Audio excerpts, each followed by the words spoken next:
అందరికీ. పందిర్రాట వీడియో చూసారా అండి? ఒకవేళ చూడకపోతే గనుక లాంగ్ వీడియో నేను నా ఛానల్‌లో పోస్ట్ చేశాను. తప్పకుండా చూసేయండి. ఆ పందిర్రాట మేము ఎలా చేసాము అన్నది. సో, ఈ పందిర్రాట ప్రాసెస్ అంతా కూడా ఎక్కువ మేనమామ చేతుల మీదే జరిగింది. ఆ గుంట తవ్వడం గానీ, ఆ రాడ పెట్టడం గానీ అన్నీ కూడా. అండ్ ఈ పందిర్రాట అయితే అయిపోయిన తర్వాత ఇలా ముత్తైదువులందరూ కలిసి మా వారితో పాటు అయితే ఒక ప్లేస్‌కెళ్లారనమాట మట్టి తీసుకొని రావడానికి. సో, ఆ ప్రాసెస్‌కెళ్ళే ముందు మా వారు కూడా చాలా ఇంపార్టెంట్ అనమాట. ఆయన గొడుగు పట్టుకొని వెళ్ళాలి. అండ్ అక్కడ మట్టి తవ్వడం అవన్నీ కూడా ఆయనే చేయాలనమాట. అక్కడ మట్టి తవ్వేసిన తర్వాత అక్కడికి వెళ్ళిన ఈ ముత్తైదువులందరూ కలిసి ఆ మట్టిని తీసుకొనైతే ఇంటికొచ్చేసారనమాట.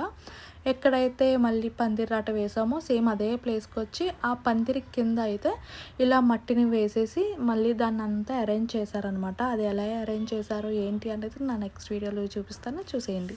Thank you.